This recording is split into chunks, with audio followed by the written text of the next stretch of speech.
again at technophilespodcast.com. I'm David Geisler, and this is the Technophiles Podcast.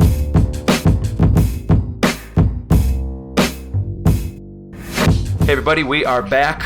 This is part 2 of episode 293. I'm here with Jake Gill, Crystal Malone, and V. Lobs of the Technophiles Podcast. Yep, that's right. I'm here. It's me. We just got done in part 1 talking about Facebook Live, and we even did a little bit of a live demo on the episode, so you can go check that video out. That's exciting. If you want to right now, before you listen to this one. This is part 2 after all. Yeah. You big jerk, go check that one out. Pause it. And you can also check out our announcement, which we, for the first time, did live on Facebook Live. It's true, we did. We'll probably still throw that on YouTube, but now we are kind of officially, we're back from the break, and let's see, V, we're going to be talking about WhatsApp. I can't resist. What's up with WhatsApp? What's up with the... That's clever. I'm probably 500 other journalists have already used that in headlines. Yeah, probably. Yeah, since since it was ever born, they've been making that joke. But yeah, so what do you guys know about WhatsApp? Because I have only learned about WhatsApp in the last couple of years. About a year ago, I had some international friends that basically forced me to use it so that we could text or something, and didn't charge them texts or something. Yeah. And that's the only time I've ever used it, and I immediately deleted it when I was done with those communications. I used it when my mom went to France. You guys? Yeah, when I was living in Taiwan. So I heard about it earlier than you did, but when I was living in Taiwan, so now 3-4 years ago, maybe 5 years ago or something, everyone was using WhatsApp. Everyone at my work was using it. Everyone at school was using it. But because you had to have it on a smartphone, which I did not have, I did not use WhatsApp. Sure. Oh. Doesn't Facebook own WhatsApp? Didn't they buy them and then just kind of let them go do their own thing? Yeah, they did. They let the two creators of WhatsApp be on the board for Facebook now. In fact, I remember a little bit of controversy about this a few years ago because I think Facebook paid a pretty penny for WhatsApp, and people were like, how is that app more valuable technically than blah, blah, blah app or other app? Well, actually, they just passed 1 billion users. Shortly after they were purchased. So somebody saw the light there. Yeah. Are 90% of them in China? Probably. It's a very popular international app from what I gather. But it was made by 2 guys in what is it, mountain somewhere in California. Mountain View, California. I was going to say Mountain View. I just didn't. And they're both 2, which is right outside of where. I mean, that's where Google is. Yeah, pretty much. That's Facebook and everybody else. Yeah. But they're made by 2 guys, Brian Acton and Jan Colm. They're coders, they're communications experts, security experts. And they started up this app, and it's I'm really impressed by it. It's one of the most streamlined, no nonsense, this is a communications app there is. And so they pride themselves on being they're very secure. Their messages are encoded. Shortly after 2013, when Edward Snowden announced how many wiretappers there were, and how the government is watching everything you do, and the NSA is super corrupt and everywhere. They cracked down on their encryption. They're we have to do better. And so for the last 3 years, they've been. So this maybe the value of this app is in the back end, not because when you use it, you're just so it's a messaging, I'm texting. I'm doing this with 6 other apps already. Yeah, and while the data may be encrypted on other apps, it's probably not to the extent that WhatsApp has just done. Apparently they've gone all the way here. Yes. So what they've done is called end-to-end encryption. And they've just announced that every single function of their app is now fully encrypted with end-to-end encryption. And how that works is that so when you send a message to your friend, the server from WhatsApp gives you the key to unlock the encryption that you are sending to them and they are sending to you. But that key is not stored on their server, but the encrypted messages are. So it's making it so that it's super secure. There's no way that somebody could go into WhatsApp servers and that makes it so that even WhatsApp can't read it. Yeah, WhatsApp cannot read it, so there's no back end. So this ties into kind of how I guess we should probably follow up with how Apple was doing. Like, we can talk about that. Yeah, like, we've had a conclusion now. That's true. We have. Yeah. No, wait, I haven't heard. You haven't? Yeah. Oh boy. Oh my gosh. I've been editing a live show for the last week and a half. That's true. We'll forgive you, David. Well, the government dropped their suit. Yep. They found a way into the phone that they didn't. I did see a headline about that or something. Yeah, they just dropped it, which is a little bit silly considering that they said there's no way we can get into this phone without Apple. That's why we need Apple. Does anybody know how they finally got in it? Just there's probably some sort of third party, whatever that's helping them out or something, or there's somebody within the government figured it out. But that's still a little alarming that they still wanted really badly for Apple to, give them a backdoor for pretty much everything when it comes to encrypted data and other information and just getting inside phones themselves.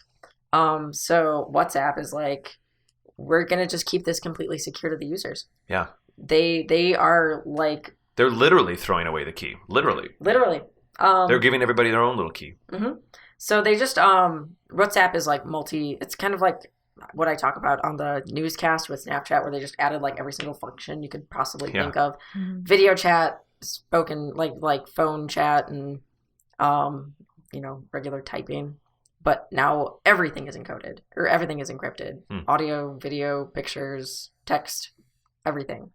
That's kind of good to know. That's interesting. I remember being a little annoyed with the app, but maybe I was just annoyed that I had to have another messenger app on my phone. I already had like 2 or 3 running. Yeah. But knowing this, that's kind of getting interesting a little bit. Yeah. I think they're going to set like a really good standard for a lot of other applications out there. It's compatible with like every single phone that's out there right now that can possibly run the app. Really older phones, Blackberries, BB10s, whatever those are, Nokias, you can run WhatsApp on it. And and it's all encrypted. It's all protected. Yeah. WhatsApp is mobile only. There isn't like a desktop. For what I understand, no. But I would assume that if it's used on the desktop, it's going to the same place as well. Yeah, maybe. If it is, then that would be new, because the whole reason, like I said, everybody I know in Taiwan was using WhatsApp. The only reason I didn't is because, one, they did not have a desktop. You had to be on a phone. It had to be on a smartphone. And I had a dumb phone, like a really dumb phone. I could text message and telephone call, and that was it. I could not download things. You do need a phone number to activate your WhatsApp. Yes. Yeah, I remember you have to have a phone number. And that's all you need. That's literally it. You don't have to remember a password. You don't need to remember your username even. It's just your phone number. It's tied to your phone number, right? It'll bring it back up no matter what phone you're on. Like you could do some wonky stuff with Line and Viber, which maybe was Line, and like WeChat. I mean, there's like tons of these services that kind of like popped up. But I think it was all like that, so you can, as long as you have a number, like you could do it. And then I think I was using, I had like an iPod Touch or something, and I was able to like get on that way because I like used the number from my cell phone, but then I was on like the smartphone doing it. I don't know, but it's right. I kind of get what you're saying. Yeah, it's super convenient. Just looking at this article. So you've used WhatsApp a bit. I actually haven't used WhatsApp. I was just looking on my phone before. I used WeChat in the past and Line in the chat. I think I used Line. Those were pretty popular. Yeah, I used both of those, but again, mostly with my foreign friends. Like that is not something I use with my American friends. It was the same thing, and it was really. I actually got a lot of resistance, and I think like in America everyone just had we have our messaging services and like text message are included in data plans, but a lot of places they're not. That's a good point. So you pay extra. That's a very good point. And it's even more to call someone. And so for a lot of people, it's kind of like you just go where like the new technology is. So like you'd be using one, and then everyone would be like, "Oh, you're using Line? Like, come on, we're all on WeChat or WhatsApp." Yeah. And then you're like, "Okay, well, time to go download the new one." I think it's that kind of fatigue. It must have just hit me wrong in my life. Yeah. Now it's WhatsApp, and I was like, same. Yeah. And so I actually like getting my friends and family to use it in the States was really hard for a long time. Too, and then finally, like why iMessenger, was it hard, in your opinion? because they were like, I already have a text messaging service, right? I don't want to download this just to talk to you, which was kind of interesting. But then, like for me, it was great when iMessenger came out. Feeling the love, man. Seriously, no, when iMessenger came out though, then it was great because I could that is amazing. Yeah, the people that I was communicating with internationally, they were like, WhatsApp. Reluctantly, I was using it. And then when the iMessage situation happened, everybody was they were just iMessaging me. Yeah, because they all have iPhones. Yeah. So eventually they all got iPhones. Right. And then we just use iMessage. Yeah. iMessage, not Messenger. Yeah. Fortunately, Line picked up enough that I was able to get Line while I was still in Taiwan to make up for the fact that I didn't have WhatsApp. Yeah, I've heard a lot about Line. That's definitely more like a goofy kind of fun social app, from what I understand. With WhatsApp, we just use it for texting. Yeah. Sorry. I've heard it's got like stickers and stuff. There is all of that, but like none of my friends use it. You can even have a timeline, and none of my friends use that. It's strictly used for sending text messages. Wow. Among my social group. I don't know about other groups. I know people just who use it just to abuse the stickers. So I mean, if for example the FBI now went to WhatsApp and said we need to see these messages.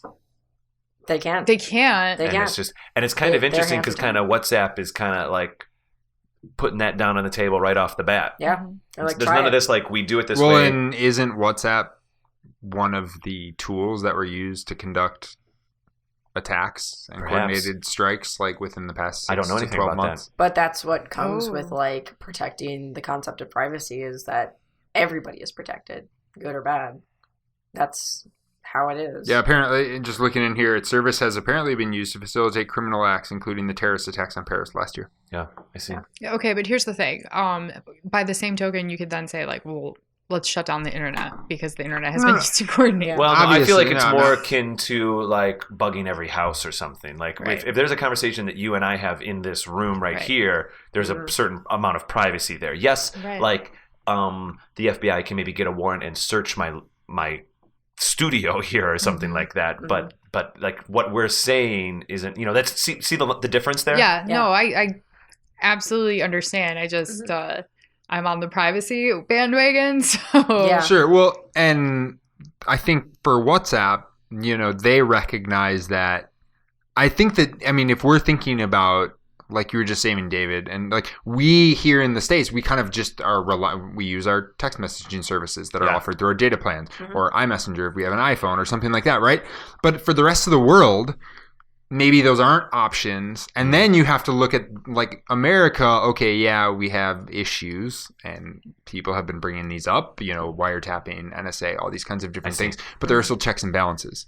Things are happening. There is, a government that we can, presumably hold accountable when things go wrong. But a lot of other places, that is not the case at all. So I think that for WhatsApp, them doing this is just like, look, you can, be in China, be a dissident. It's okay. Yeah. You are safe. We've got your back. Like, you can be a whistleblower. Yeah. Which is insane. To just be like, there is absolutely no way that anyone can identify you ever from using our service to out injustices in the world. Hypothetically, could a country like China then just ban WhatsApp on, like, the App Store or something? Can they just make that app illegal if it breaks some kind of rule? Perhaps, but that's to be decided True, later. But they tried to ban Facebook. And look at how many Chinese people are on Facebook. I don't know. I guess you just get a VPN, you get a virtual. Right. I forget what the PC. So they're just doing it from other countries. Yeah, you just bounce the signal from another country, you download it, and then it's it. Like, I have never had a problem connecting with my friends that work in China. I mean, maybe a little bit where it's like, oh, I can't, load the video talk right now, but it's not like I'm losing contact because Facebook, Skype, all these other things that China has tried to block. Yeah. Mm-hmm. Well, I guess it's kind of cool. I think it's great that WhatsApp is doing this, if I may speak personally. They've you have any other thoughts on this, V? They've even got some protections against man-in-the-middle stuff, like where somebody is pretending to be somebody else. They've got like backups for that. Users can either speak aloud a numeric code to prove that they are them. Like, this is like a predetermined thing. So if somebody starts acting fishy and like they think it's an imposter, it's like you hit verify, and it's like they either say this code or they have a QR code that they have to scan in order to like verify that they are them. And they're also really good about encrypting like group chats of multiple it's not just one-on-one conversation. They can protect an entire 10 people that are in like a group chat or something as well. Yep. All that information is protected.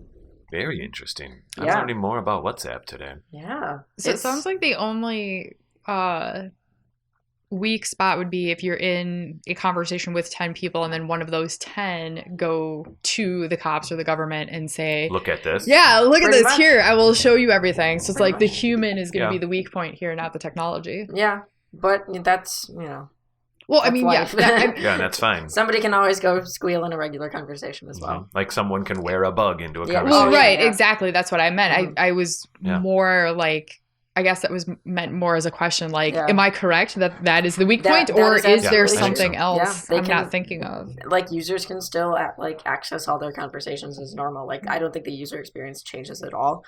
All that really happens now is that, like, something pops up and it's like, all your stuff is getting encrypted, just so you know.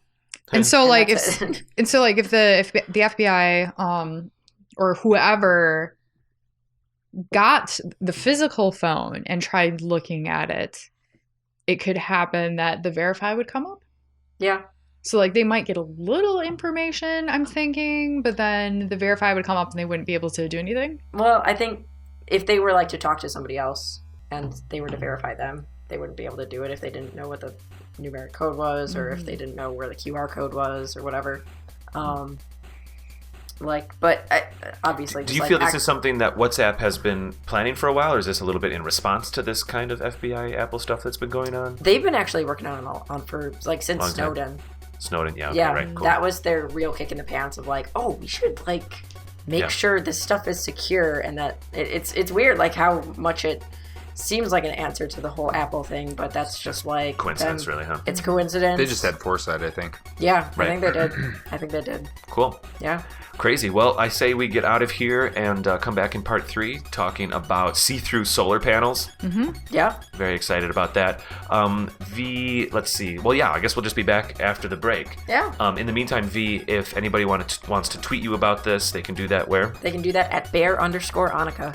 Marvelous. All right, everybody. We'll see you in part 3.